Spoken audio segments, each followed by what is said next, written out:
Ponte é uma palavra da língua portuguesa que vem do latim pons e do grego pontos. As pontes são estruturas que permitem o acesso entre dois pontos que seriam naturalmente inacessíveis. Este é Pablo. Pablo é um engenheiro civil que ganha dinheiro projetando pontes. Quando Pablo pensa em pontes, permite que algumas partes do seu cérebro sejam ativadas, sendo elas o córtex pré-frontal, os sulcos intraparietais e os lobos temporais inferiores. O cérebro é o órgão humano responsável por todas as ações do corpo, sendo elas voluntárias ou involuntárias.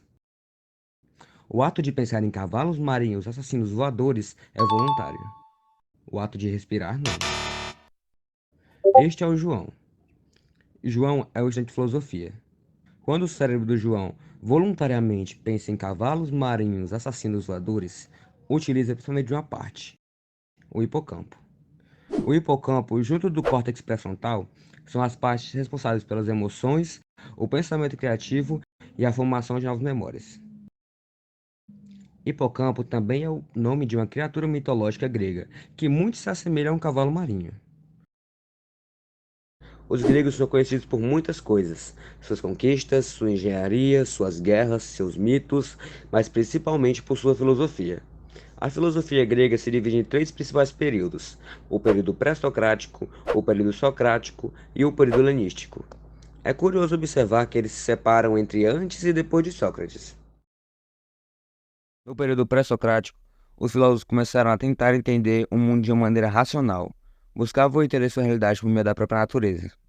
Pitágoras foi um filósofo matemático do período pré-socrático.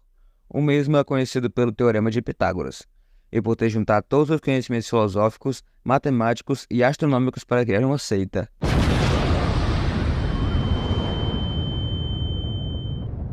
Os pitagóricos.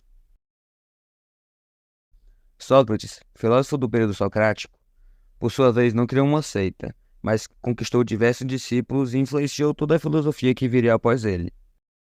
Tanto Sócrates quanto Pitágoras foram professores, mestres de suas épocas. Sócrates ensinou Platão, que escreveu sobre seu mestre e criou a Academia de Platão. Pitágoras ensinou Alquimião, que realizou a primeira dissecação de um cadáver e continuou com o ensinamento da escola pitagórica. Entre o período de Pitágoras e o período de Sócrates, existe um intervalo de cerca de 200 anos. Entre o período de Pitágoras e Sócrates e o período atual se passaram 2.422 anos. No período em que viveram, Pitágoras e Sócrates pertenciam à mesma classe, filósofos, pensadores. O conhecimento de ambos era admirado e valorizado. 2.422 anos depois de Sócrates e Pitágoras, o conhecimento deixou de ser admirado e valorizado, independente da área que está. 2.422 anos depois de Sócrates e Pitágoras, um Pablo vale mais para a sociedade do que 3 estudantes de filosofia. Durante esse tempo, o nosso mundo passou por diversas transformações: guerras, grandes navegações, imperialismo, expansão europeia, plantar tomates, e todos esses acontecimentos se conectam a um ponto crucial para a raça humana que mudou para sempre o modo de pensar: a maquinofatura. Surgindo na Revolução Industrial, a maquinofatura se caracteriza pelo emprego massivo de máquinas no processo de produção industrial. Um trabalhador industrial médio tem esposa, filhos, um salário e pouco tempo para aproveitar a vida e quer ter seus direitos. Uma máquina industrial podia fazer o trabalho de 10 trabalhadores. Não tinha salário e nem precisava de direitos.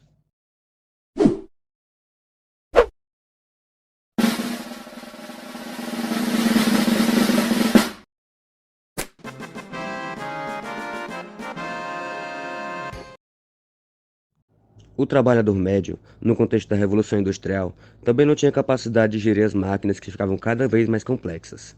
O gasto com a mão de obra especializada era bem mais caro.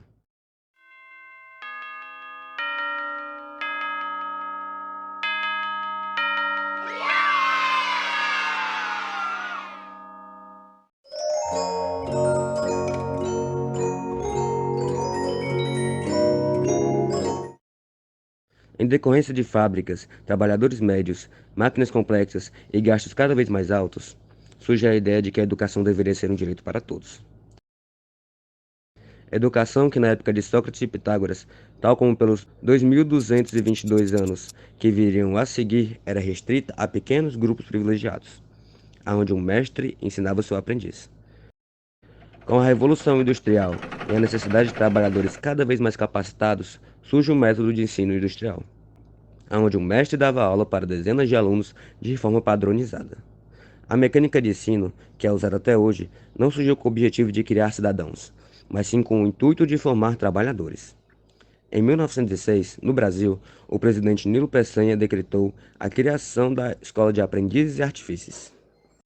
A Escola de Aprendizes e Artífices funcionava nos mesmos moldes da educação industrial.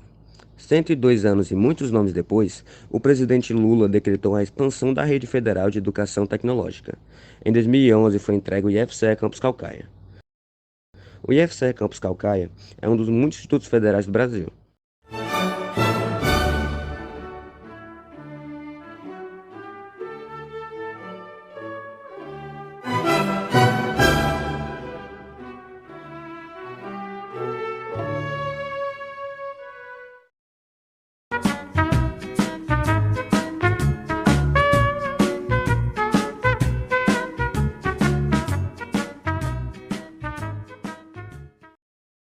O IFCE oferece curso técnico integrado, concomitantes e licenciatura. Tanto Pablo quanto João estudaram no Campus Caucaia. Os dois tiveram experiências diferentes em relação à metodologia oferecida pelo Instituto. Pablo se apaixonou por sua instituição e, mesmo não seguindo na área do seu curso, continuou no ramo de exatas. João, por outro lado, não se identificou muito bem com seu curso e não pretendia seguir carreira. Para falar a verdade, João esperava trabalhar com tudo, menos com qualquer coisa que o envolvesse exatas. Nos 3 anos que envolveram a formação integrada de João e Pablo, poucas foram as vezes que João se sentiu representado no espaço do seu campus. Mesmo com todos os esforços dos professores, uma instituição que tem como base formar um trabalhador capacitado dificilmente vai formar um cidadão capacitado. Entre as 4 paredes do Instituto Federal de Educação e Ciência e Tecnologia, pouco é o tempo reservado para as questões sociais que um cidadão capacitado precisa ter conhecimento.